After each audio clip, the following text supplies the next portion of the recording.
Hi, I'm Michelle and I'm YPARD's Global Mentoring Coordinator. Hi, I'm Dinesh from Nepal. I served as the YPARD Nepal Country Representative from 2012 to 2017, and currently I'm a student at the University of Nebraska-Lincoln. So today I'm going to talk about the Ejimala mentoring programs, the program what we run through the YPARD Nepal in the past during the year of 2016 and 17. Wonderful, thanks Dinesh. And we're speaking in this video about finding resources. So financial resources, but also donations from different organizations. So Dinesh, can you tell us, you were able to find quite significant donations and other in-kind support for the Ejimala mentoring program. Can you tell us how you were able to do this?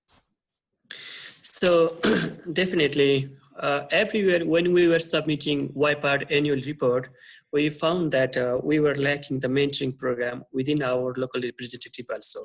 So in the year of 2014, when we added 25 new members to our team, and we saw that, we need a mentoring program and it's very urgent for us. So why don't we create any platform where the professional want to share, and then the young youth, they want to learn from the experienced people. So let's create a platform which can join these professional and those beginners where they can get information to learn. So that's how Ejimala comes up. And then I try to find my personal contact people and then who are working in the different agriculture related organization, and I ask them if they can serve as a mentor. So initially we had a very rough idea, and then we brought into some kind of discussion, and we used to discuss every week. And then finally we came up to the team of 6 members, and they became our mentor in the beginning. So those 6 members, they started for mentoring program for our 34 mentees who were in our first program. So in terms of donation is that we did not have any kind of fund. We did not get any fund, or even we did not need at that time also, because we tried to run through the online. Why the problem or why the concern of online is because we thought it would be easy. Nowadays, the technological advancement that has making a life easy, and then there is a lots of tools or the applications where we can connect the learners and then a person who teach or who shares their idea. So in that sense, we approached our mentors at first, and then once they agreed, then we thought, okay, what kind of lecture or what kind of module are you going to include in Ejimala mentoring program? So in that sense, we developed 5 different modules for 5 weeks. Mm-hmm. Great, thanks Dinesh. And also, coming back to your point around the resourcing, obviously online tool, some of them are free, but often, you have to pay to create or design one without any funds. How did you do that? I had a personal contact. His name is, I have to remember, Santosh Joshi, who gave us a platform to use his website. So our Ejimala mentoring program, the website is still active. It's called edumala.com, so ejimala.com. So he created all the website and he gave us at a free of cost. So, and with that website, we create a login or it's called an interactive session within the website, so that every material we can post or we can upload in a website, and the mentees, they can download and they can read, and also they can react. It's called an interactive discussion between mentors and mentees. So that became possible. And though it's an online program, but considering the electrical problem in the Nepal that was in the past, so we also create offline, so that whenever mentee wants to view the videos, they can read the content. So it was a quite a mixing of online and offline. Cool. And it was shared through their website. That's great. And how did you convince your friend to give so much of his time for free and his platform for free? Oh, maybe because in some project in the past, we used to work together, and then we know especially for Nepalese young people, what they need. Because what I'm saying is I am less or more familiar with the necessity of young people, what they need in Nepal. So in that sense, and this approach was definitely one good approach where we can enhance some capacity level in the young people. So they got approach on my idea. That's great. So you sort of framed it as a capacity development opportunity for him to be involved in this program. Yeah, even this is something like I mean, like if some person is like he knows, but how he or she can deliver, that's also a challenge for like a professional. I mean, like if you know, but how you are going to deliver, that is also one thing you have to know. That's great. And so what advice would you have for other mentoring coordinators who might be struggling to find funding for their mentoring program and might not know how to start with, seeking donations or other support like you have?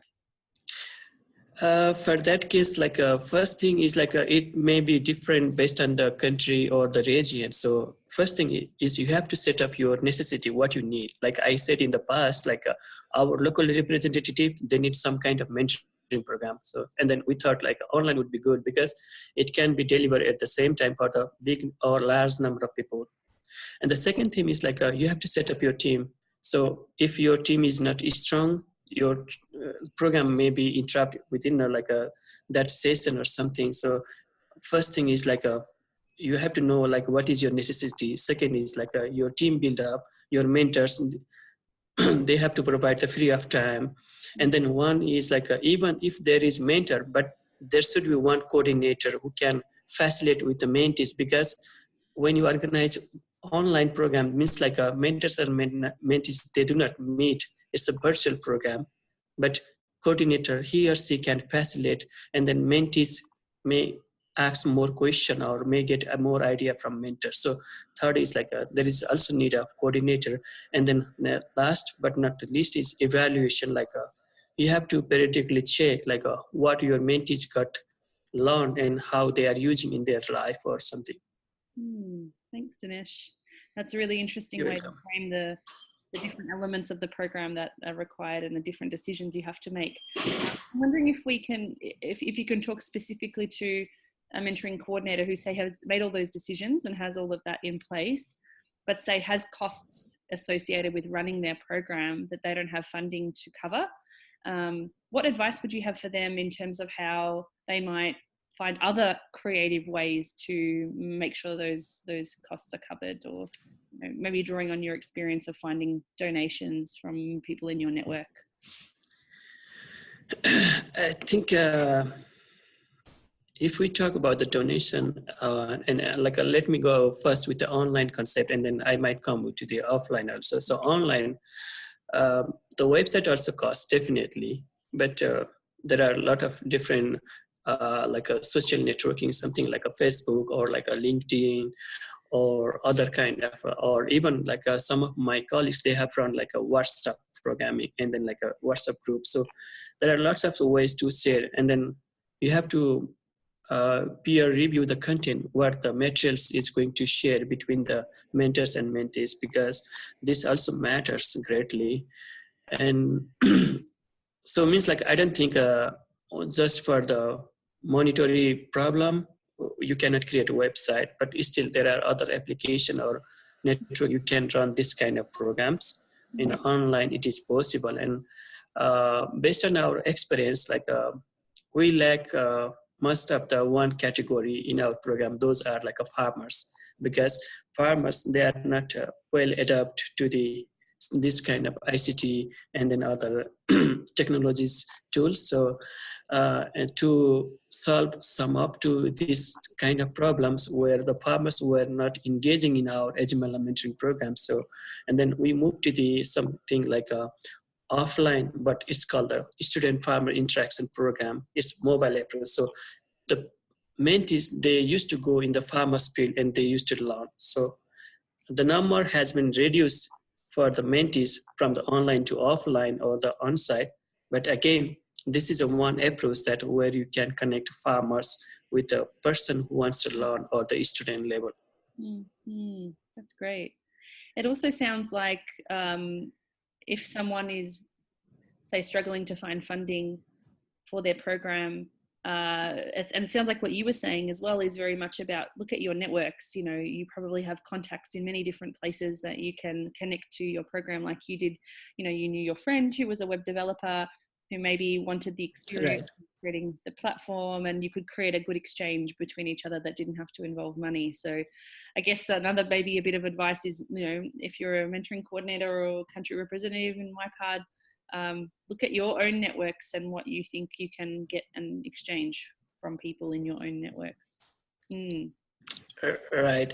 The YPARD is also one like a big asset for us. Like there are different stakeholders, different people who are engaging in the website. So we might ask them like if they can provide sometimes technical support, sometimes even like a monetary also it is possible, because I have seen from that other different events when I was as a country representative for YPARD Nepal.